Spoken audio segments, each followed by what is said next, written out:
Voici les trois montures chromées, mesdames et messieurs, la classique Formation Team DC-3 Beech 18 et un troisième Beech 18 derrière, des avions d'un autre temps, des avions qui se pilotent de façon tout à fait différente. L'avion est ça en pilotage. On va le retrouver au niveau du confort des passagers. C'est pour ça, quelque part, qu'ils évoluent avec le DC-3, que j'ai qualifié avec beaucoup d'humilité de père de l'aviation commerciale.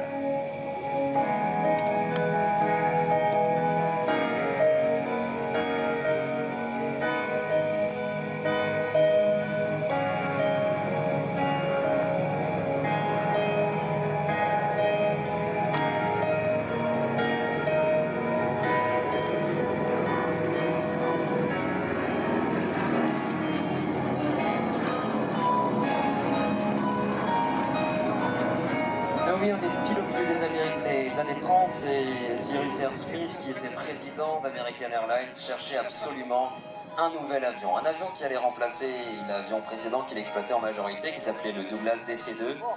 Il cherchait cet avion pour y équiper des couchettes et pouvoir effectuer son rêve à l'époque, des vols transatlantiques. Alors forcément, une ligne transcontinentale, il faut un service de nuit, donc on a besoin d'avoir des couchettes à bord. Et pour avoir des couchettes à bord, il faut élargir un petit peu le fuselage. Alors les ingénieurs, ils ont travaillé pour élargir ce fuselage, avoir une voilure qui soit adéquate et surtout une motorisation qui permette de tenir l'ensemble. Et c'est comme ça que le DC-3 a fait son premier vol le 17 décembre 1935.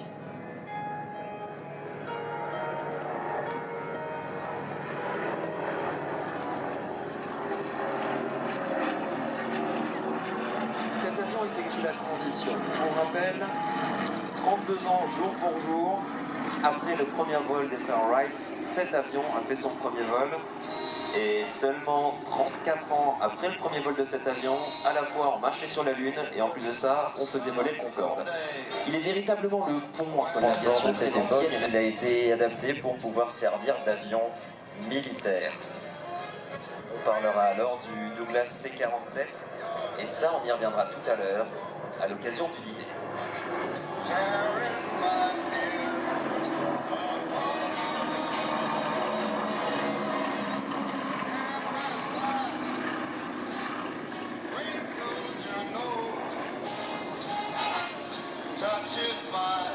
Commentateur, pilote et même chanteur, je parle évidemment de ce grand monsieur qui était Bernard Chabert, la voix historique de ce meeting aérien. Et justement, l'amour du vol, c'est lui qui en parlait si bien.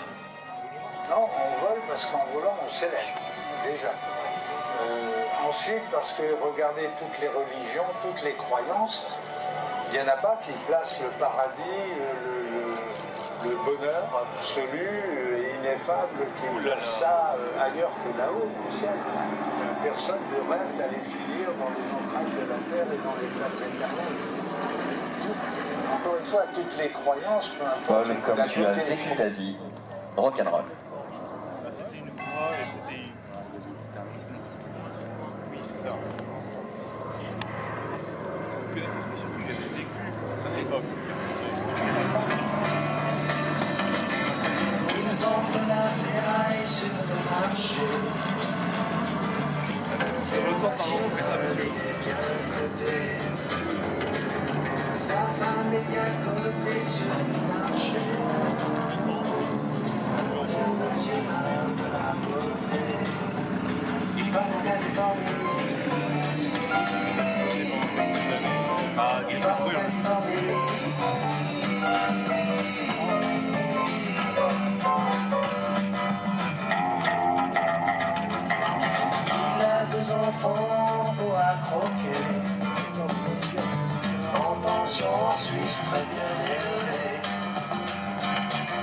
Sa femme joue très très bien au croquet.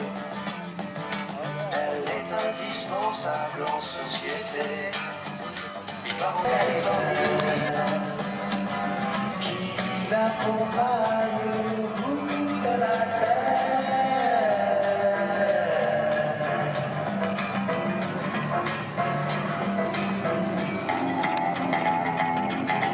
Il lit le monde en volonté.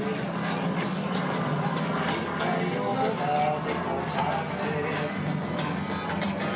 Il plie le mot-car des passagers.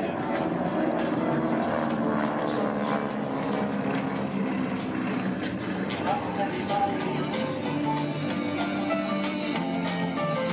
Il part en Californie. Avec sa secret.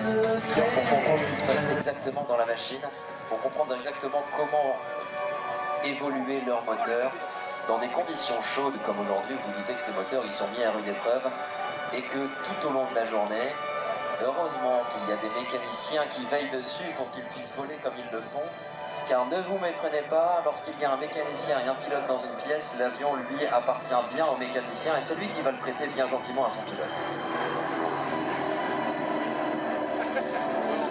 Des fois, il faut chier.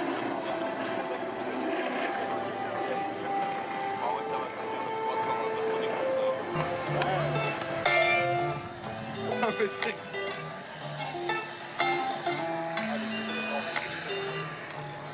Comme il y avait à l'époque dans les corsaires, hein, les mecs qui tapaient un gros cigare au bout. Voici donc le nouveau tableau. Le tableau d'une aviation commerciale en 1935, l'Europe ne connaît pas encore les méandres de la guerre et pourtant il y a certains signaux annonciateurs qui nous démontrent que la situation pourrait dégénérer à un moment ou à un autre. Bonjour à tous, eh bien effectivement cet avion appartient à la Direction Générale d'Armement et plus particulièrement un centre qui s'appelait il y a quelques années encore le Centre d'essai en vol, aujourd'hui nommé DGA Essai en vol. Alors, la Direction Générale d'Armement, c'est une direction du ministère des Armées qui a pour responsabilité plusieurs missions et je vous propose d'essayer d'illustrer la façon avec laquelle le Centre d'essai en vol, DGA Essai en vol, répond à ces missions aujourd'hui. La première mission, c'est celle d'équiper et de soutenir les forces armées, soit la